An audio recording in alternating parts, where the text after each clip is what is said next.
Trigger warning. The following podcast contains content that may be deeply disturbing. You will hear first-hand accounts from parents and family members who have lost children to filicide, the murder of a child by a parent or caregiver. These stories are raw, emotional, and shared from the perspective of those who have lived them. They include details of unimaginable loss, system failures, and trauma. Please take care while listening. If at any point you need to pause, stop, or step away, we understand.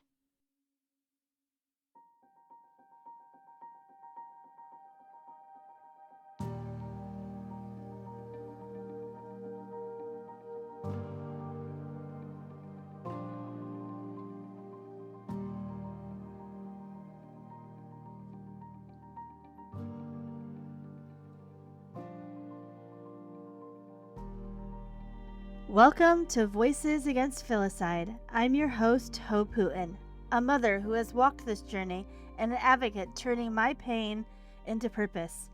This podcast sheds light on filicide cases, statistics, who these children were, and the advocacy being done in their honor, and so much more. Together, we speak the truth, honor their lives, and continue to fight for change. Before we go any further, I want to take a moment to honor two of the brightest lights I've ever known, my children, Alec and Lydia.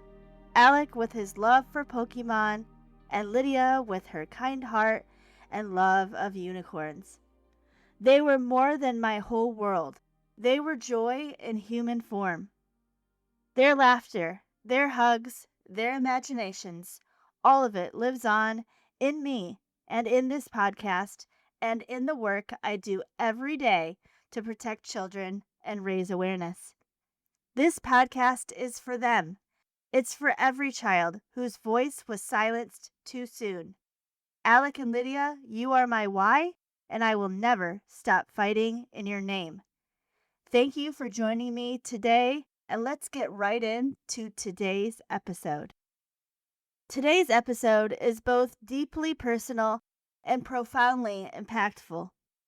We are honored to speak with Brandi Morey-Pols, a mother whose life was shattered when her 6-year-old son, Rowan, was tragically killed by his biological father in what investigators called a murder-suicide, but what we call on this podcast as a filicide. In the wake of unimaginable grief, Brandi didn't turn away. She turned towards advocacy, purpose, and justice. Brandi is the driving force behind the Rowan Project, a nonprofit dedicated to raising awareness about filicide, reforming the ways children at risk are protected, and ensuring no other family endures what hers did.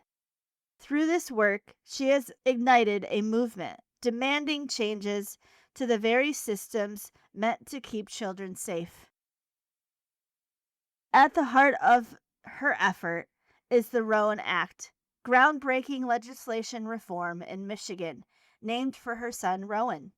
This bill seeks to modernize the Amber Alert system by empowering law enforcement to issue alerts when a child is believed to be in danger, even if in complex situations like custodial disputes or for children with special needs.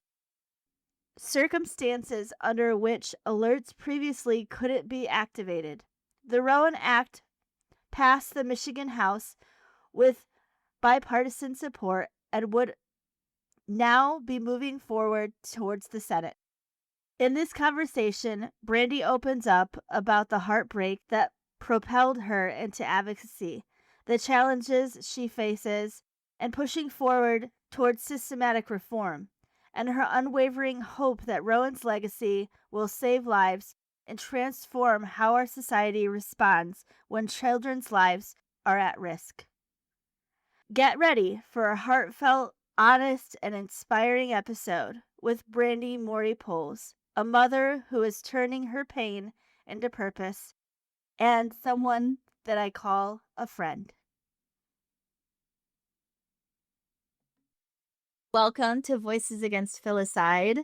I am so excited to have you on. If you could introduce yourself and let us know a little bit about Rowan and what happened to Rowan, that would be great. Hi, I'm Brandi Morey-Pols. I am Rowan Morey's mother, and his life was taken from filicide last August. He was 10 days before his 7th birthday. He was such a goofy, fun kid, and he loved to golf just like his whole family. He was golfing at 6 years old with 12-year-olds. Like, he was good. That's so We have a crazy. we have a memorial out on our fairway where he hit 110 yards, and it's a little orange tee box thing, and it's so cute. Aw. It just, yeah, I've heard year two is the hardest, and it's not starting out great for us. Yeah. I mean, we've got things that we're accomplishing with since his loss, and then you get setbacks, and Rowan. It just still boggles my mind that he's not here. But I think what comes with the second year is I'm used to the fact that he's not here, and I hate it. Yeah. I hate that when I wake up, I'm not waiting for him to run and jump into my bed. And he was so pretty too. Big blue eyes. He had a dimple on the opposite side of mine. He just he was really funny. He would he had this costume, like a Spider-Man costume, real tight, and he'd slink up the stairs trying to scare me. And if I'd wake up and see him, I'd go run back into bed so he could get me. Well, I had bought that off Amazon, and he had it for months. And then finally I'm looking at it. I took a picture of him in it, and I'm looking and I'm looking. I'm like, oh my gosh, that's a cockroach. It wasn't Spider-Man. That's even more scary. Like, for him to scare you, I wouldn't want to be scared by a cockroach. He's got older siblings. I'm like, don't you dare tell him. He's Spider-Man unaware. Yes. That's awesome. That's so great. He was a little bit of a softie too, because I was a hairdresser raising boys. And we were out golfing one day, and he was in a golf cart with his brother Bryson. And he went to get his drink out of the cup holder, and he got like a paper cut type of thing. And he screams bloody murder and limps over to me. Just for the actor. That's awesome. Yeah. Yeah. And in losing him, I discovered you, and we started discussing this stuff through Zoom. And I didn't know what filicide was then either until you said it. And I sidebar kind of looked it up, and I'm like, oh my gosh, I didn't even know what it was, and it happened to my son. Mm-hmm. So it's parental and custodial murder, and that's exactly what happened to Rowan. Yeah. So you and I have been working together researching this silent epidemic, and it is astounding how much people don't know, but I didn't either. And that's what I hope to do with all of this. Yes. Make a nationwide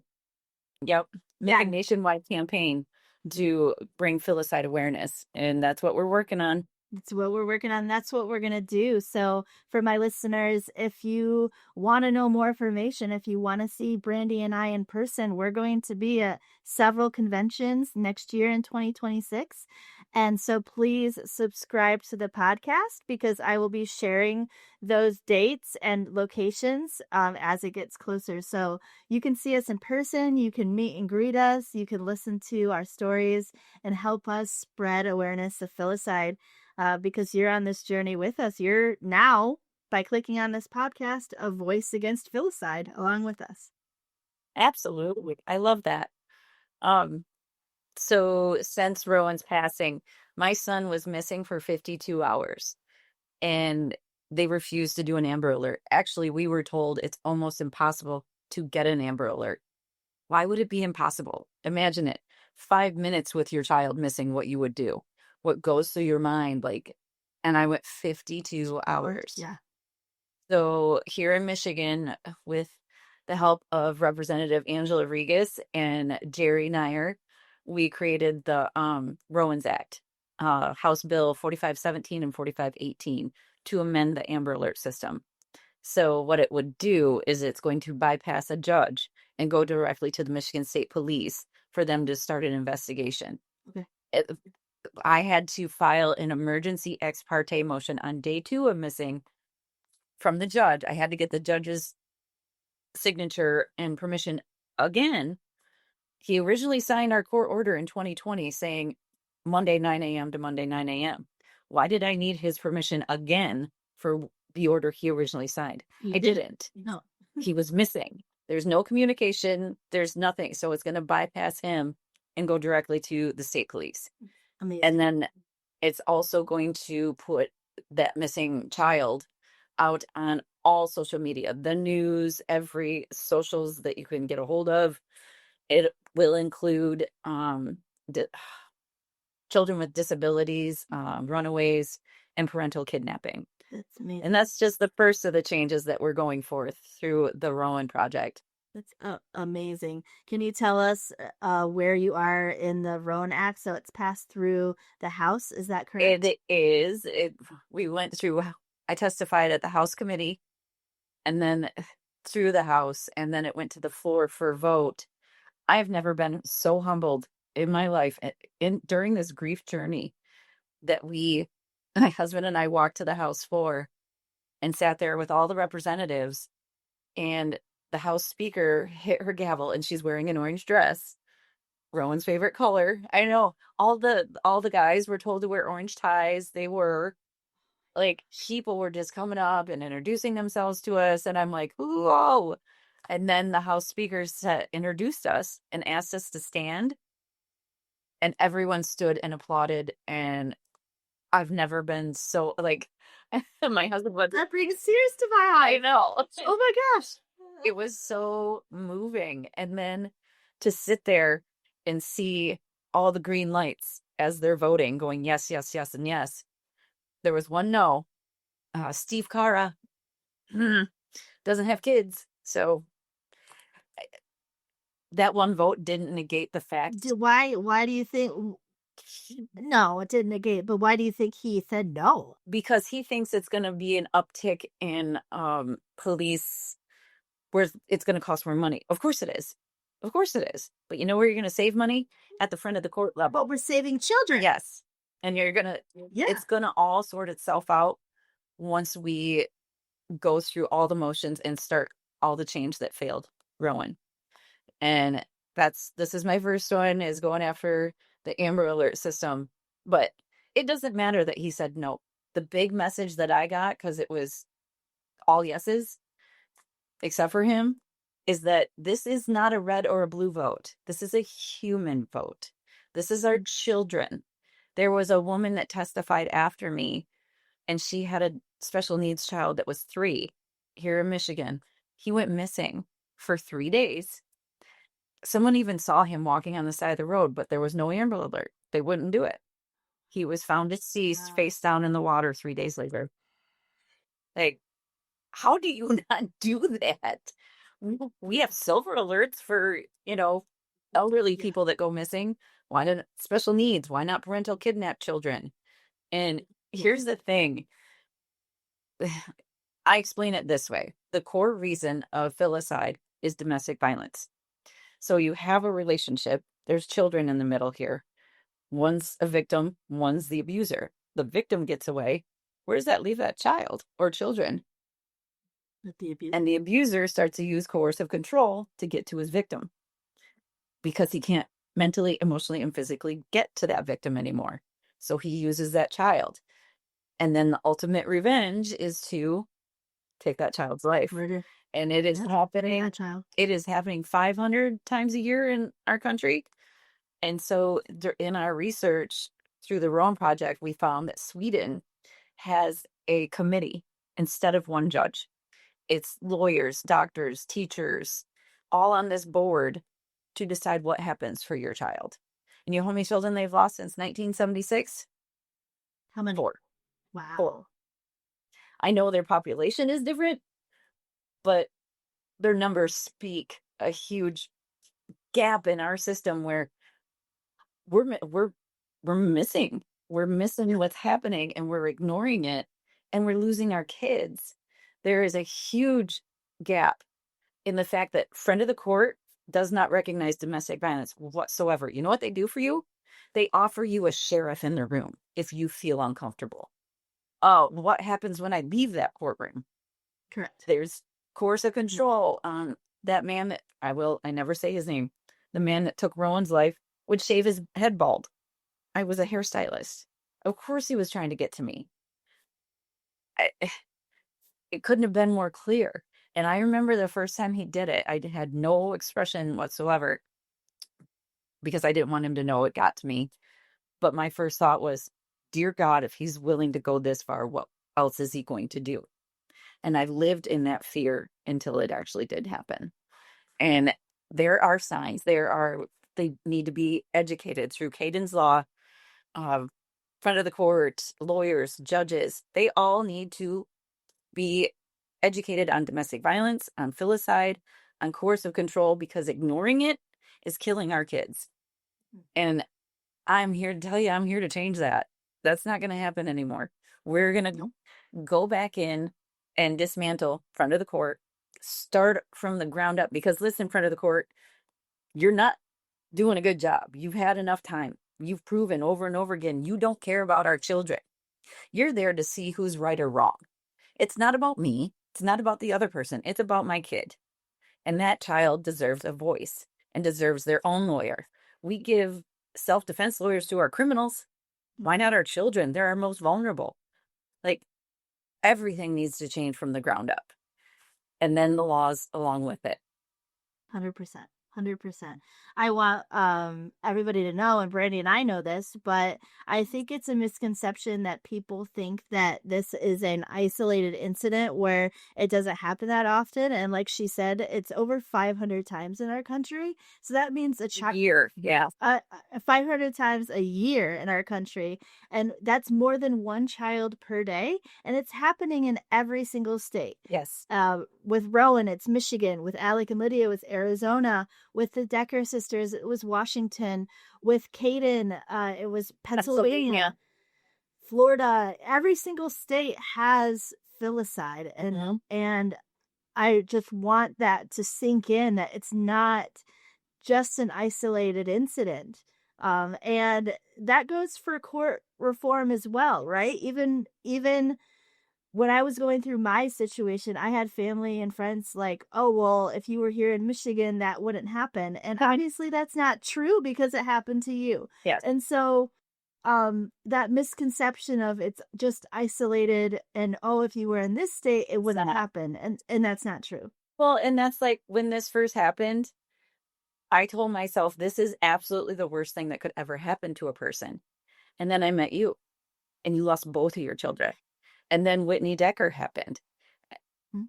At what point? And I truly thought, I mean, yes, Rowan, his story didn't go national. Neither did yours. No. But Whitney's did, and she lost all three of her children. What are you hearing about it now? Like, I truly thought that would put a big spotlight on filicide. They didn't even use that word in the news when this was happening to her. Like, and that's why we're trying to change that, right? We want them to use the word we want them to use the word filicide, and we want it to be in our vocabulary, just like we use the word suicide. We want to walk down the street and be like, "Oh, filicide," and so for you to understand what that is without us explaining it to you. I did a testimonial at my church yesterday. Yeah. Awesome. And awesome. They're even making a video for like an advertising, like a commercial for us for the Rowan Project. But during the filming of all that yesterday, the guy doing the video didn't even know what filicide was. He goes, I have to be honest. I'm like, by all means, I'll explain it. It just blows my mind. So if you go to the rowanproject.org, you can see more stories. You can read about Rowan. You can read about Alec and Lydia. Like, we're trying to be the voice because there's nothing out there like us. There's nothing. And it blows my mind that, yes. I mean, I get it. Like, you sit with your grief and you're not capable of doing things. Correct. Like, I know I've laid in bed for days, but while I was doing that, I was still in my bed working on my computer or my phone and trying to research or get his story out, or it just, when you're a mom and something like this happens to your child, you want to save all of the ones that come after.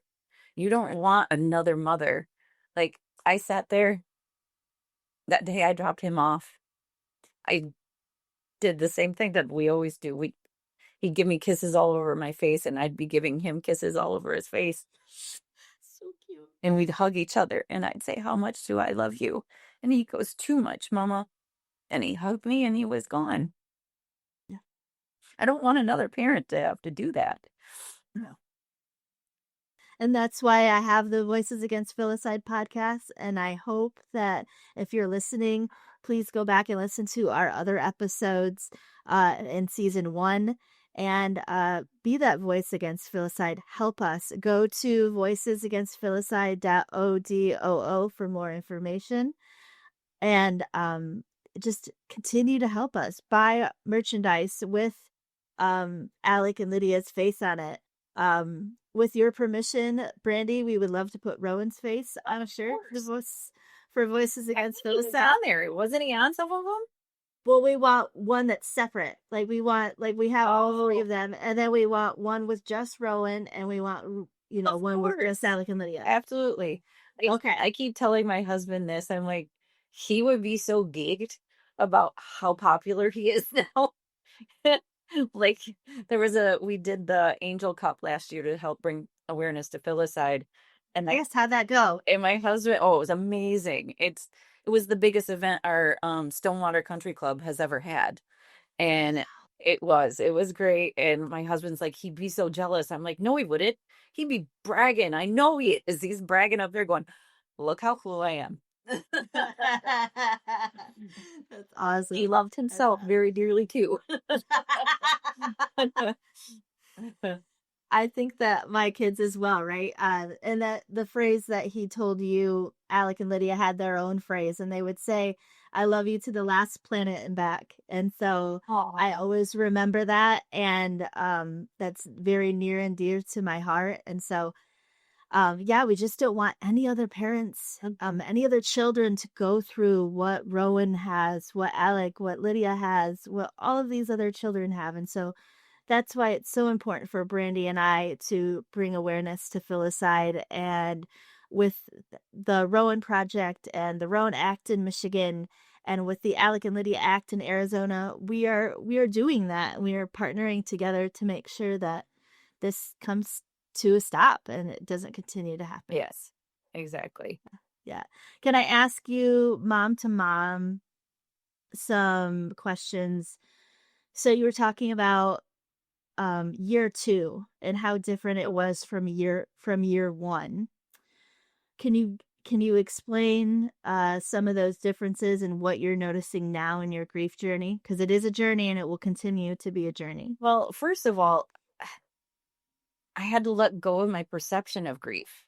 Like, I thought it would be this linear thing where, oh, I'm going to be sad, then I'll be angry, then I'll be confused, then I'll be whatever. It doesn't go the way that it's all of it all at once, or it's just one thing, or it's multiple things that you're feeling all at once. There's no straight line to it. Nope. And with year 2, I'm used to that he's not here. And I hate that I'm used to it. I hate it.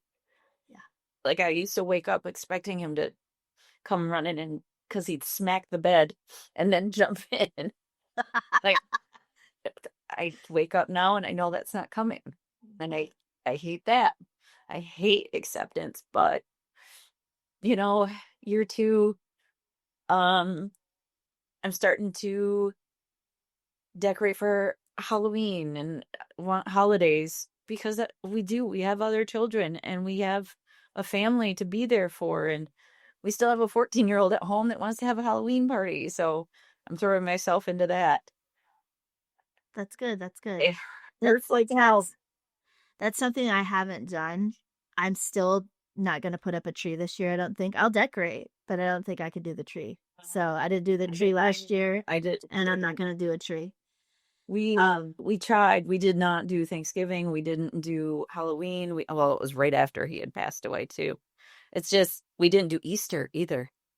We just and like I said, we have a blended family where we have 8 other kids and now a grandson, little Miller. Oh. He'll be 6 months at Christmas. So, Oh. it feels selfish if I don't now, but I do love to do those things. But there's so much guilt and hurt that comes with it when you do. Yeah. Like, what would he have dressed up for Halloween this year? And his last Halloween, he matched his big brother Bryson. They were those blow up dinosaurs. And it was snowing out that year, and they took off running down the street, and I about died laughing. They were so cute. And then halfway down the road, Rowan's batteries died, so his dinosaur deflated on him. We had to shuffle back with a T-Rex deflated on him. That's awesome. Just all these stories, and they do bring you joy still and laughter, but I feel like somebody put it really good in a good way for me. It's like they're stuck in our heads as they were when they died, but in reality, they wouldn't be like that anymore. No. Rowan, like how Rowan wouldn't be like that. Yeah, how tall? What would his voice sound like? Well, like he looked like without his front teeth. He had just lost his first tooth on our way to church that last summer, and I was like, "Oh, it's so tiny." But I was waiting for that jack-o'-lantern smile, and it was so cute because all of our old neighbors, he had a ton of friends, and he was the shortest when he was 5, 4.5, 5. But the next year, he was this much taller than all the other ones. And I'm like, oh my gosh, how tall would he have been this year? now, Yeah. What would he be into? What would he, it just, because they had their favorite things that they loved. Like, I have a memorial tattoo that I got for Alec and Lydia, and it's Pikachu and a unicorn. But they love those things. But yes, it's a memorial for them. But they wouldn't like those things now, or when they're older, Lydia wouldn't be walking around as an 8, 9, 10-year-old with unicorns. I don't think, so right.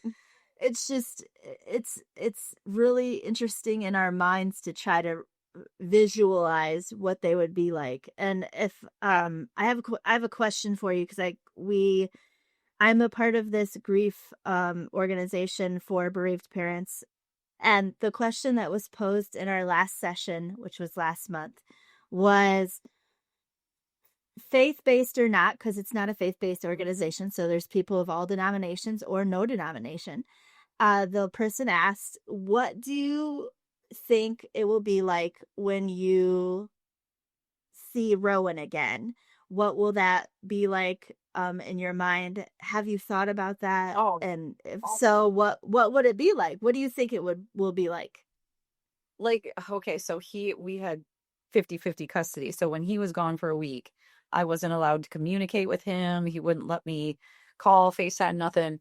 So that long week, the only thing that made it feel better was that hug, that big hug. And his hugs got longer and tighter towards the end.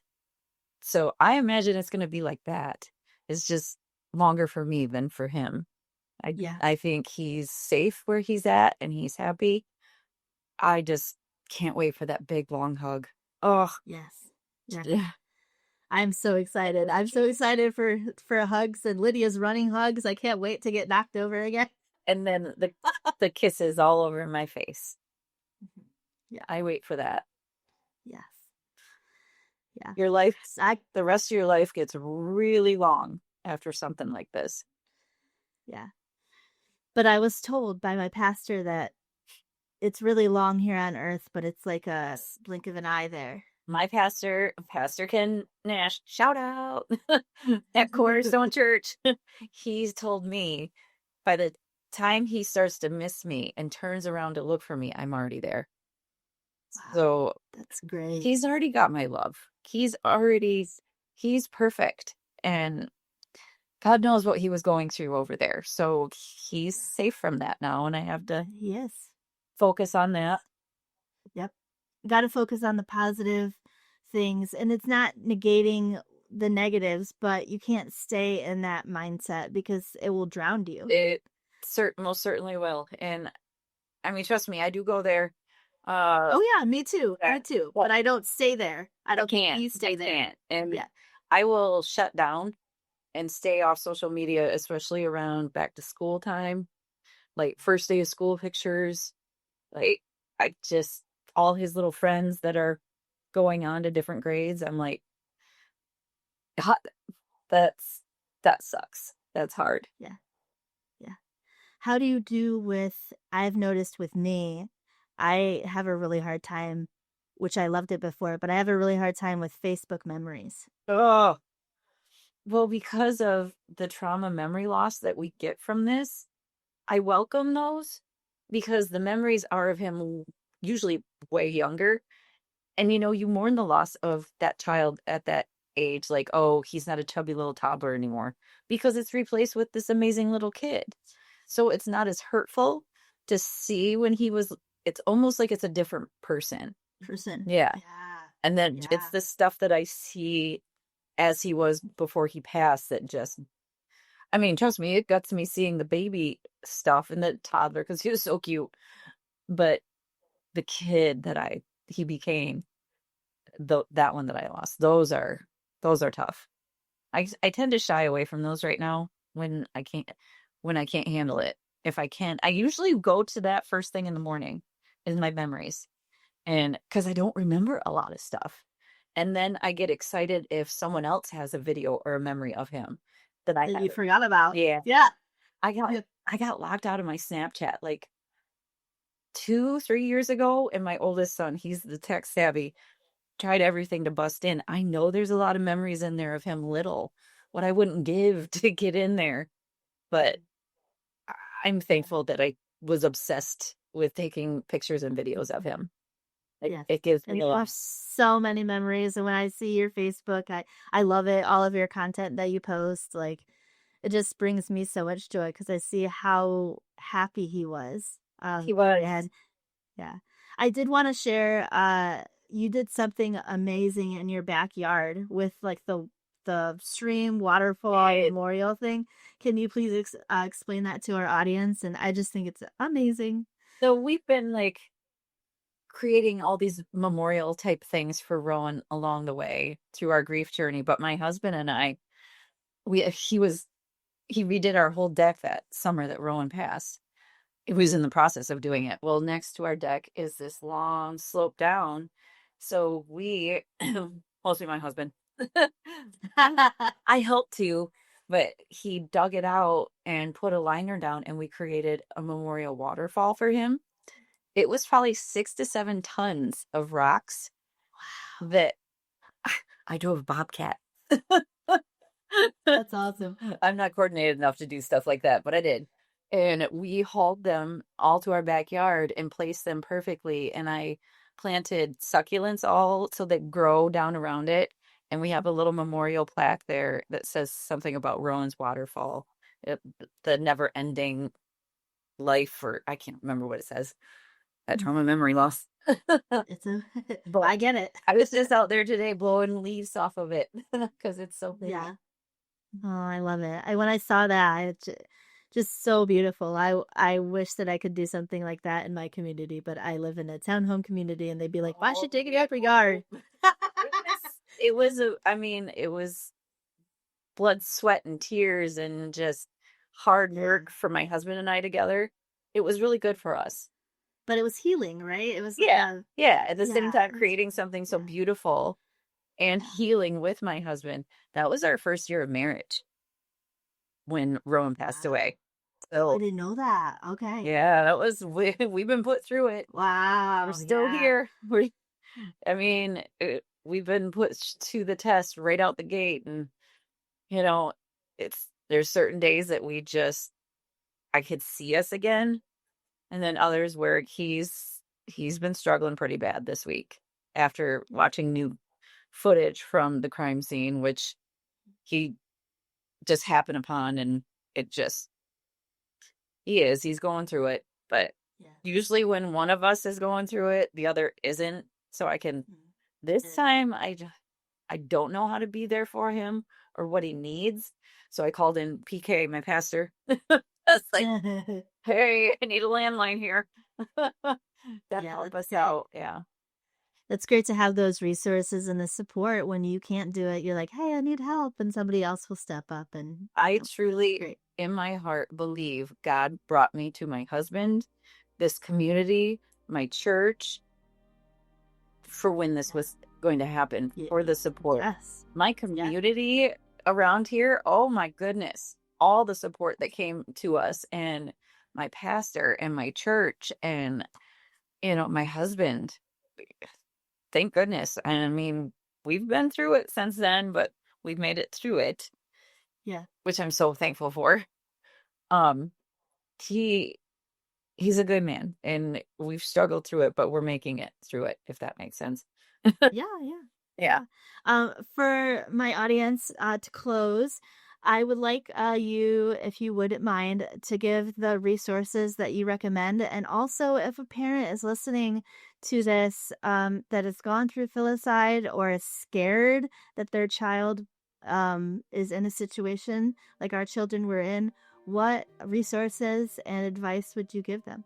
I get a lot of parents coming to me, and in my area, shockingly, you mentioned my name and CPS, and all of them know us. You tell them you've reached out to the Rowan Project and you're working with us, they'll pay attention. Like, there was this dad who, I think the mom had been called on 12 times, and bruises and all these injuries on this little 5-year-old, and they weren't really taking him serious. And he mentioned our name, and she's like, oh, and she started paying him. Okay, now she wants to work with us. So that's a little too self-involved. But if you're in a different area, which this is what I ask people when they reach out to me from like Texas or Utah, find who your state representative is in your district, and find who is on the child welfare committee in your state, and reach out to every single one of them. They're on a board, so there's maybe 6 to 10 of them. Reach out to every single one. Tell them what you're going through. You're not going to get help from CPS. You're not going to get the help from front of the court. Your lawyer is paid to sit there and be your voice. Because sadly, at the front of the court level, if you don't have an attorney, you are treated like absolute crap. You're yelled at. You're disrespected.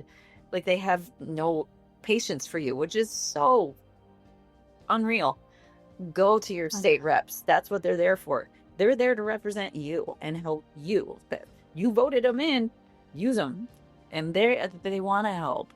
Angela Regas reached out to me, I think within the week. No, it was within days that Rowan had passed away. But I had, through all and everything else. Yeah, I was overwhelmed at the time. But she checked back in. She kept an eye on the story. She kept her heart involved. And that's what they're there doing. They're working for their people, and that's what they're supposed to do. So go to them. Cut out everyone else and go to the top. Yes. They're real. Also, another resource that I found, and you've found as well, is the National Safe Parents Organization. Yes. Each state has their own Safe Parents Organization. So there's a Michigan, there's an Arizona, Utah, every state. So if, along with the representatives, you can also reach out to the National Safe Parents Organization, and then to your own state's Safe Parents Organization. And they have so many resources. They're a plethora of resources to help you get attorneys, to help you go through documentation. Go to my website, the rowanproject.org. The Rowan Project. There is a list of resources that you can get help for this. Amazing. Again, that's the rowanproject.org. So thank you so much, Brandi, for coming on the podcast today and continuing to spread awareness of filicide with me and pushing the Rowan Act in Michigan. Absolutely. It's just amazing. I'm so blessed to know you, and likewise. And yes, we're in this journey together, but at least I'm in this journey with people that I love and that Like, I and me. Love you too.